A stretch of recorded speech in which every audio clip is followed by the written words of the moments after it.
La trampa estaba tendida, perfecta, invisible. Y ellos estaban a punto de pisarla. Era la noche de la subasta benéfica anual de la Galería Sterling. Un evento de gala donde la élite de la ciudad exhibía su fortuna y su hipocresía.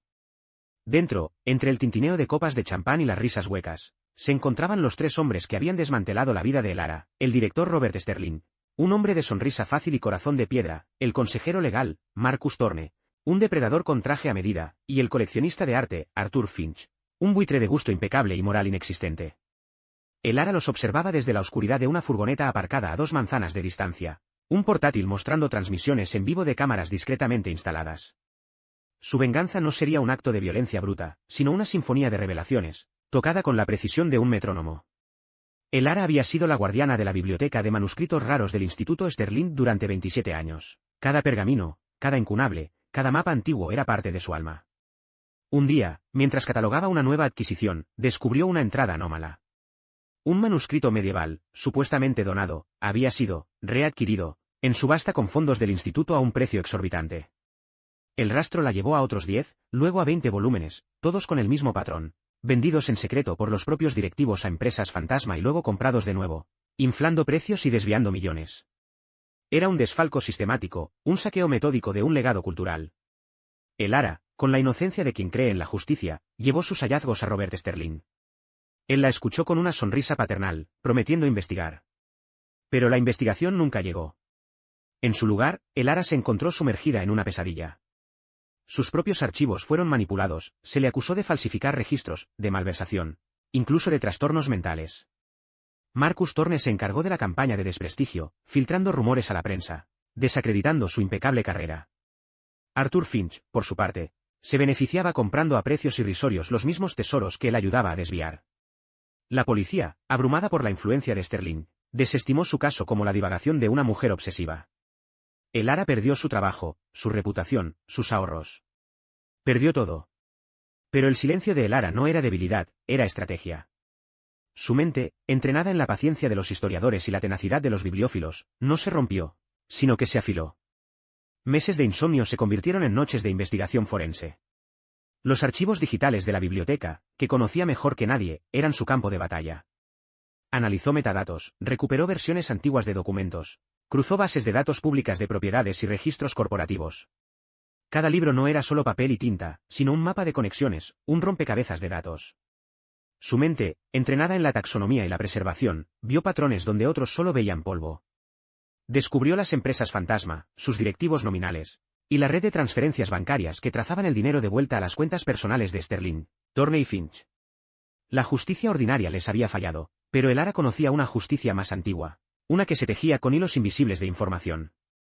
Su plan era audaz en su simplicidad, no acusarlos, sino obligarlos a que se desenmascararan a sí mismos. Sabía que la vanidad era su mayor debilidad. Robert Sterling, el alma de la fiesta, no podía resistirse a un discurso improvisado. Marcus Thorne, siempre vigilante, tenía una debilidad por las grabaciones de sus triunfos, y Arthur Finch, el coleccionista, era un fetichista de lo exclusivo, lo único. Elara había pasado las últimas semanas preparando el cebo perfecto. En el sótano de su pequeño apartamento, transformado en un cuartel general clandestino, había reconstruido la cronología exacta de cada transacción ilegal. Imprimió copias en papel de lino envejecido, les dio el aspecto de documentos de archivo olvidados y los distribuyó sutilmente. Algunos fueron enviados anónimamente a la prensa menos escrupulosa, otros, discretamente, perdidos, en archivos menos frecuentados de otras instituciones. La mayoría de esos documentos estaban diseñados para ser descubiertos, accidentalmente, sembrando semillas de duda, no de acusación directa. Pero la pieza central de su plan era mucho más ingeniosa. Durante meses, Elara había cultivado la amistad de un joven técnico de sonido que trabajaba ocasionalmente para la Galería Sterling. Con la excusa de un proyecto personal sobre la acústica de la galería, le había pedido ayuda para instalar una serie de micrófonos ambientales de alta fidelidad, programados para activarse por voz en zonas específicas. El técnico, fascinado por su curiosa petición, no sospechó nada. Esos micrófonos eran ahora los oídos de Elara. De vuelta en la furgoneta, Elara vio a Sterling subir al estrado, la copa de champán en mano, listo para su discurso. Era el momento. Con un clic en su teclado, activó una secuencia. Una cuenta anónima de Twitter, que había estado silenciosa durante meses, publicó un solo mensaje, una foto de una página escaneada de un documento antiguo con un sello oficial de la Galería Sterling, y un fragmento de texto en latín que, traducido, decía: la verdad está escrita entre líneas, Para aquellos que saben buscar. No era una acusación, sino una migaja de pan.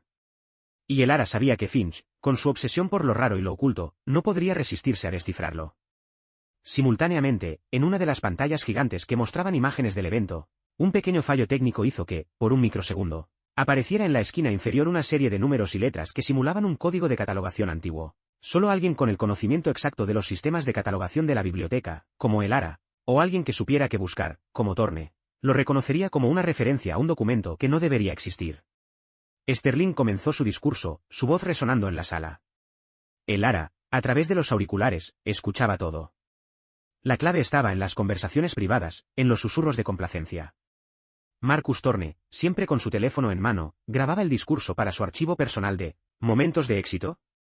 Lo que no sabía era que la señal de su grabación estaba siendo interceptada y enrutada a un pequeño dispositivo, en el bolsillo de Lara, gracias a una pequeña pieza de hardware que ella había encontrado y devuelto a su oficina semanas atrás. El Ara no grabaría a Thorne, sería Thorne quien grabaría las pruebas para ella. Cuando Sterling, con la euforia del éxito, bromeó sobre pequeños ajustes contables que nadie entendería, Thorne y Finch compartieron una sonrisa cómplice. El Ara apretó los dientes. El cebo había sido tomado.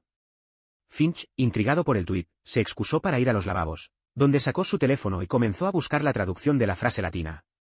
Y allí, en un foro oscuro de bibliófilos, encontró no solo la traducción, sino también una mención anónima a la supuesta desaparición de algunos manuscritos antiguos del Instituto Sterling, y una referencia velada a una serie de adquisiciones irregulares.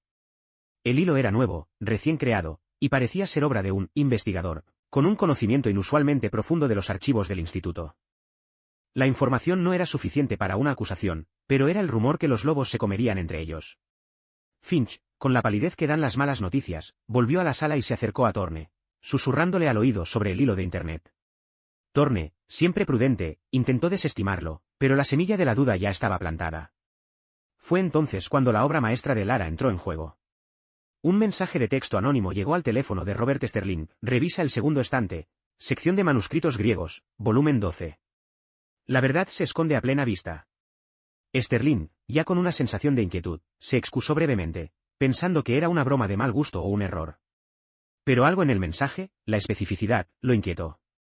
En el instante en que abandonó el salón, el Ara activó una serie de grabadoras direccionales enfocadas en la mesa donde Thorne y Finch permanecían. Ellos, creyendo estar a salvo de oídos indiscretos, comenzaron a discutir en voz baja la pequeña fuga de información, intentando adivinar de dónde venía. Thorne, con su característica arrogancia, comentó, es esa maldita bibliotecaria, la loca de el Ara. Seguro está detrás de esto, intentando manchar nuestros nombres con sus fantasías. Y en ese momento crucial, grabada por el propio teléfono de Thorne, el Ara escuchó la confirmación de su culpabilidad, la confesión implícita de que sus acusaciones eran, de hecho, la verdad. No solo eso, sino que revelaron detalles sobre cómo habían manipulado las cuentas y a quién habían sobornado, intentando mitigar el daño de la supuesta fuga de información. El Ara no necesitaba que fueran a la cárcel. Su venganza era exponerlos.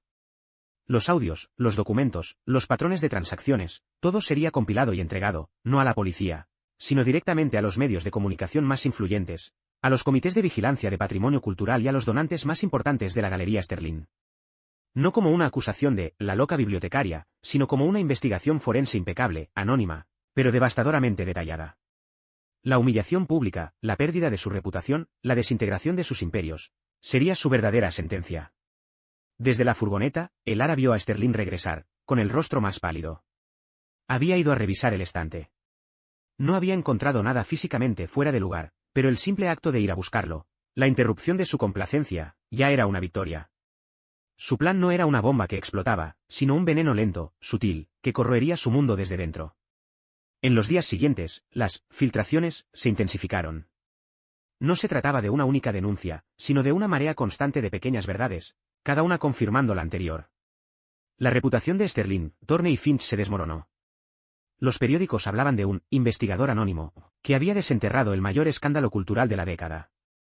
Los donantes retiraron su apoyo. El instituto, bajo una intensa presión, inició una auditoría interna exhaustiva, descubriendo cada uno de los engaños de el Ara que el Ara había expuesto. No hubo gritos, ni confrontaciones dramáticas. Solo la implacable máquina de la verdad, impulsada por una mujer a la que habían subestimado por completo.